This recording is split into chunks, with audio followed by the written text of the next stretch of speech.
Welcome to the show. I'm your host, Ryal Thomas.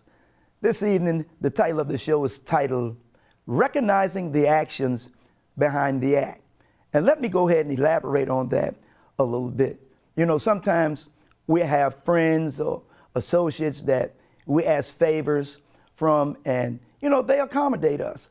They are more than willing to help us financially, more than willing to help us with a conversation, more than willing to give us certain advice to get us on point with what we're trying to do. But we never look at what these individuals may have to go through in order to do certain things like that.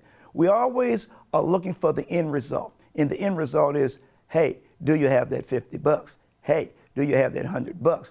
We never look at what an individual has to go through in order to loan you that $50 or go to the grocery store for you or take you somewhere. You never look at all that. But let's just break it down for a second. Let's look at the fact that maybe you're asking someone for $50 and you think that this individual automatically has it and he or she is just going to reach into their pocket and give it to you, and that's just the end of it. But suppose this individual says, look, can you give me a few hours, or can you come by tomorrow and pick it up? And I'm just using a small amount, $50, and you know, in some cases it may be $1,000. But the fact of the matter is, all we are concerned about is whether they are there to help us. We never think about or look at the fact that maybe this individual doesn't have it, but because this individual happens to be a friend of yours or associate of yours, you automatically think everything is going to be fine. But this individual may be under stress, may be under a certain situation where he or she doesn't have the money. But because his loyalty or her loyalty to you, this individual goes and asks someone else for the money and put his or her name on the line with the individual that they're borrowing the money from. But in return, our concern is, hey, thanks for the $50. And we never look at the actions. We never look at what this individual may have had to go through in order to loan me that money. And when you look at that and you look at it deep enough, you have to understand that, man, it takes a lot. It takes a lot emotions, a lot of pressure for a person who doesn't have that in order to go out and get that so you can be in a better frame of mind or a better state financially. So we must remember, when people are out there doing things for us, we have to remember that that's a sign of love. That's a sign of care, because the individual doesn't have to put their name on the line for you, but they do that because of how they feel for you, how they feel about you. So we have to be considerate of what people go through. It's the same thing. Let's look at, I'm going to give a few examples here, but let's look at it from this point of view. Your parents, you have no idea what your parents have had to go through in order to help you, in order to give you a jump start. You have no idea. They may have loans that they have taken out just to help you purchase a home, to help you stay in a home, to help you buy a car. They may have done things unbeknown to you, but all you're looking at is the end result of what this parent or these parents have done. Yeah, I have me a new car. Yeah, I just got a new apartment. You do not know what they have gone through to accommodate you, just to keep or just to put a smile on your face and a comfort in your heart. So we must recognize these things and understand that these are signs, again, of love and care. And maybe, we don't look at it like that. We look at it as their responsibility. But as an adult, it's not their responsibility. It's not there. As we get older, we should be taking care of our parents. We should be looking out for them because they have worked all their life just to keep you afloat. And some of you all out there know what I mean. Some of you all out there, well, we still owe our parents a lot. Not only on a financial need, but we still owe our parents a lot. Sometimes we do not go by and cut the grass when it's needed. Sometimes we do not go by just to sit down and have a conversation with them. But you have no idea how important that is to the parent. So we all need to recognize what people are doing for us out of love and out of care, because that's what's important. That's what's important. I asked a friend of mine, last week, and could he give me a ride somewhere? And the ride was like 25 miles away. I just didn't feel like driving. And also I wanted someone to ride with me. But at the same time, he looked at me and he said, Ryal, if that's what you really need, I'll help you. And so he picked me up right on time. We had a good conversation down there and a good conversation back. Then I got to thinking to myself, I don't know if this friend of mine had enough gas money. Did I take him away from doing something with his family? Did he put someone else on hold just to take me 50 miles? Because 25 miles down, 25 miles back, that's 50 miles. That's an hour. Not even to mention the conversation that I was engaged in with the individual I needed to talk with. That was another 30 minutes. So when I looked at all that, I looked at him and I said, you know what? I really appreciate what you have done. I really do. And if I've inconvenienced you in any way, I'm sorry. And he said, Ryal, you don't need to be sorry. I enjoyed the ride.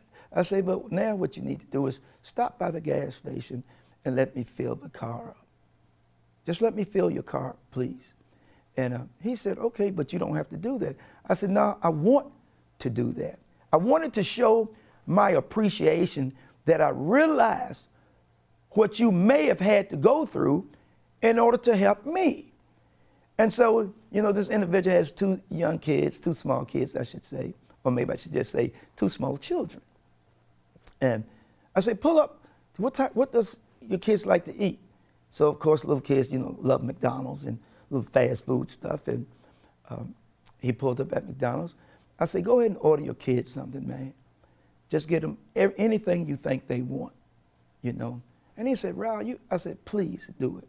And he did it, and I felt so good. I was able to put a smile on his face and take some of the thoughts out of his mind as far as going home, helping with the kids, feeding the kids, et cetera, et cetera, et cetera. So one act and one action for me was to do that in order to show my appreciation.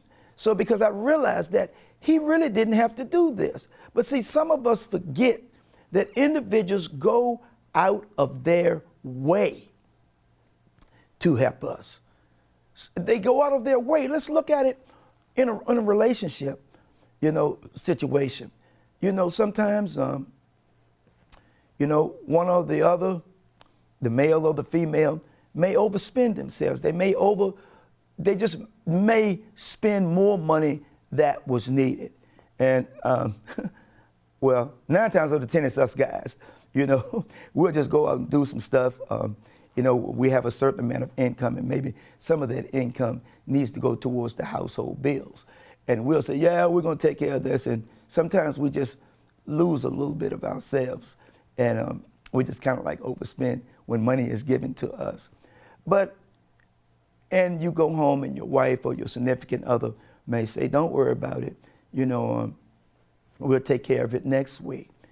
You don't know what that individual is going to do in order to make up the money that one or the other has lost.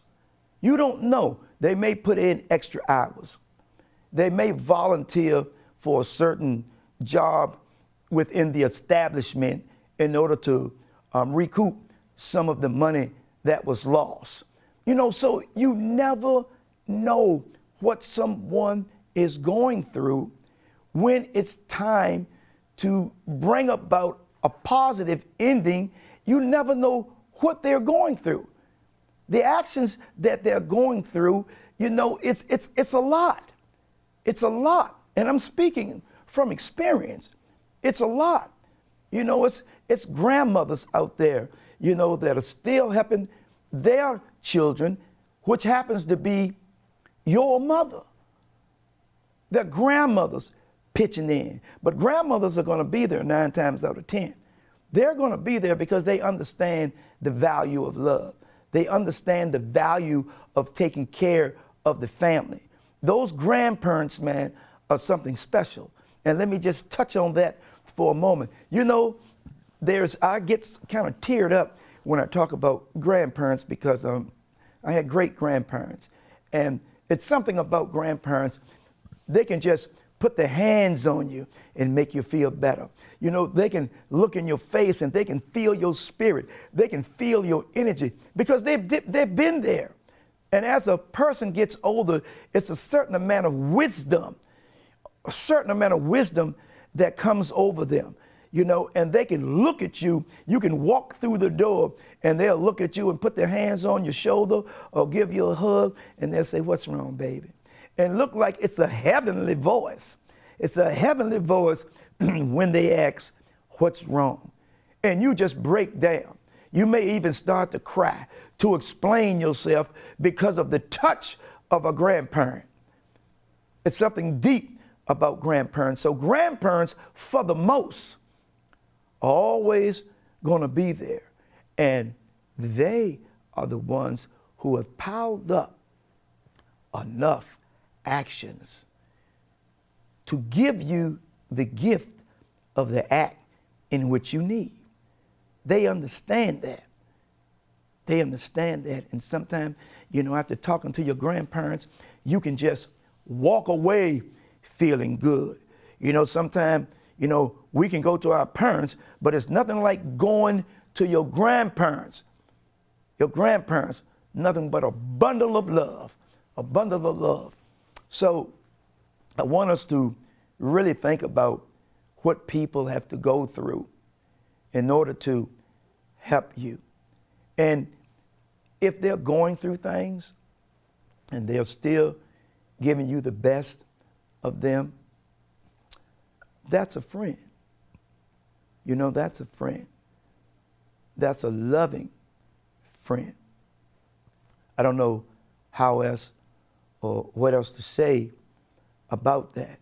I just want you all to recognize that people in your life that are helping you and not looking for anything in return, man, that's a friend. And we all need people like that in our lives. We all need people like that. We all need people that can properly back us up in the time of need. We all need people that we can go to. Can you imagine not having anyone to go to? Not having anyone to listen to your problems? Not having anyone to give you $5? Not having anyone that you can turn to and say, "I need help." That's a very, very lonely soul. That's a very lonely soul. So if you have proper backup in your life, hold on to these individuals. Sometimes volunteer things, volunteer your time, volunteer anything. When they need help, go there with a smile on your face saying, "What can I do for you?" Because that individual has been there for you. That individual has counseled you through situations. That individual has paid a bill or two for you. That. It's called proper backup. Proper backup. We all need it. And when you see that type of quality in someone, don't burn that bridge. Don't burn that bridge, because we all need someone at one given time in life. We all need someone that you never even think you may need. If they're showing love and concern to you, you must keep them in your corner. As they say, keep them in your pocket, because you never know. Proper backup from an individual is beautiful. When you get in a hard spot, you don't have to think about, oh, I need to go here, or what can I do? No, don't let that stress you out, because you know you have, excuse me, 2 or 3 people in your corner that can help you out of a hard situation. You may be running low on food. You may be running low on a lot of different material things that you may need. Not to even mention food, but there's someone that can always reach into their pocket or reach into their purse and pull out $20 or $25. It may not seem like a lot to them, but it's a lot to the individual who's asking for it. Tell you a quick little story. Years ago, it's maybe like 10 years ago, I was doing some work, and this young man used to always come and ask me for a few little dollars and stuff, and I would give it to him, and he would always give it back. So one day I was walking with a friend of mine, and we happened to be going to the store, and the store was right beside my workplace, and I saw him, and he asked me for $3. And I looked at him, I said, sure. And he said, well, do you have $5? And I said, sure. And I see him every day, excuse me, because he used to walk by my place of work. And so I loaned him $5. And the friend I was walking with, I said, I wonder what he wanted $5 for. I said, $5? He could have at least asked me for 10. What do you need $5 for?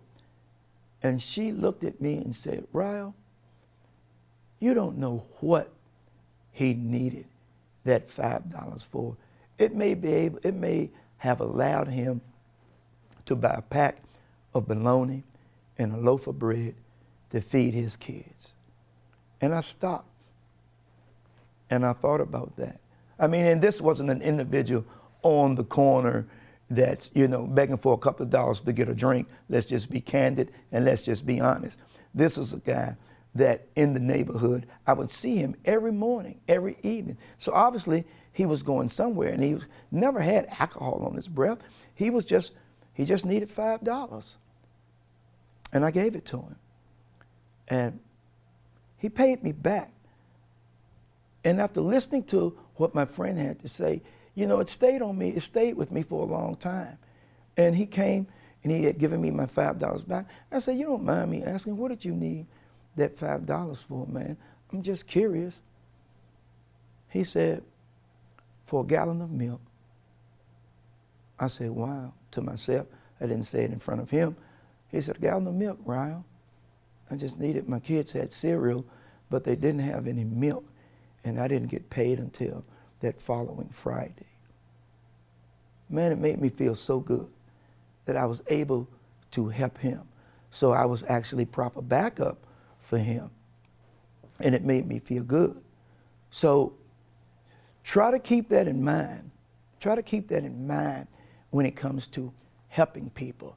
I know it's a lot of flim-flamming going on out there, but you can almost tell when a person is in need of a shoulder to lean on, is in need of someone to talk to, is in need of a few bucks. When it's a realistic thing that's actually happening in that individual's life. There's nothing wrong with being there for that person.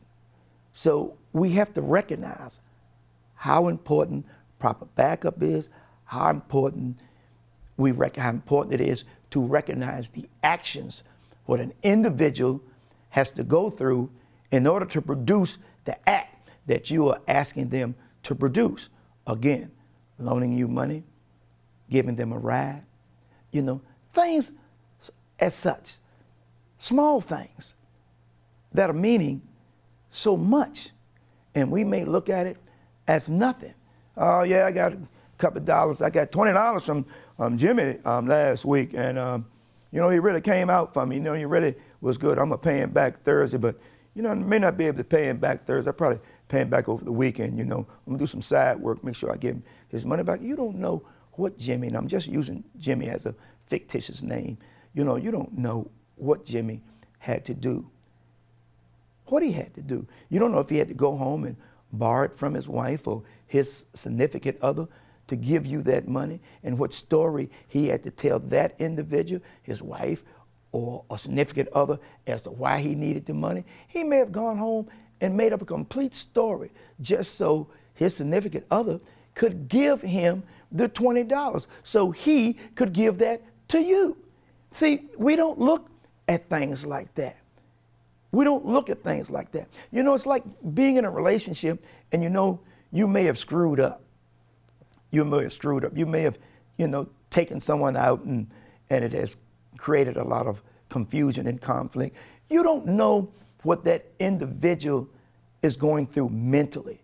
You don't know the emotions behind what that individual is feeling and saying to themselves, I love him or I love her, and I just got to forgive her or forgive him. You do not know the impact of the emotions what an individual has to let go in order to keep moving on forward with you. You don't know that. So it's not just a walk in the park. You know, people are committing suicide every day because maybe someone is not there to be proper backup for them. Maybe someone is not there to understand or to understand what that person is going through, what that person is feeling. You don't know. So it's time to go to bed and you lie in the bed and, you know, your significant other is there with you and you don't know why they jump up out of bed and tell you, oh, I was just dreaming, or I had a nightmare, or I have to use the bathroom. And then later on, you realize you go out the room because this person hasn't come back to the bedroom and they're sitting in the dark, thinking about what just transpired, thinking about what's happening here. You don't know the emotions, the impact that a person is going through. And you have to understand that they're going through something. You can save and stop a lot of depression if you just be there for that individual. Tell that individual to talk to me, to talk to you. You tell that individual that what's on your mind. Sweetheart, I don't care what it is. If I've done something wrong, let's talk about it. Don't need to walk around mad with yourself. Stress is coming about. Next thing you know, whoa, okay, you've had a stroke. You've had a stroke because you have not released the pressure that's inside of all of us when we go through things. So we need to understand the actions that a person is going through to maybe forgive us, to maybe help us, maybe to show us love when the person is not feeling that they are being loved. We have to understand this. We need to stop some of this me. We need to stop some of that and understand that there's other individuals in our lives that we can contribute to make them feel better about themselves. You'll stop a whole lot of confusion and a whole lot of suicides and a whole lot of strokes. Because when that pressure gets on you, you don't know how your body is going to try to get rid of it or to try to release it. Because your body is designed to protect itself. But sometimes the body can get so twisted up inside based on the way you're thinking, based on the way your emotions are, and boom, it shuts down. There is the stroke. There is the stroke. The person was in good health, smiling, laughing, joking on the outside, but you never know what's going on in the inside of an individual. So understand that these actions that people take, maybe they're trying to stop you from getting depressed, stop you from lying in the bed saying you don't want to go to work because you have too much on your mind and too much on your plate. It's time to clear the plate. It's time to get rid of the things that you feel that are harming you. And sometimes it can be individuals. Individuals are just talking to you, telling you things, saying this, saying that. You're already confused with some other situations that's going on in your life. Now here they're coming and putting more stuff on your plate. And you being a good person, you want to help them, but at the same time, you're helping them and hurting yourself. So recognize the actions that people have to go through to help you out. Hang around and get around individuals that can properly back you up. Hang around and get around individuals who understand the process of life, who understand it's not just about me, who understand that life consists of all of us giving life to one another just by being there for them in a positive way. The energy comes from each other. When we're showing love, we're receiving love. And just remember that. Just remember, people go through a lot, so you don't have to. That's a pure sign of love. I want to thank you all for tuning in to the Ryal Thomas Show, and I'll be seeing you soon. Thank you very much.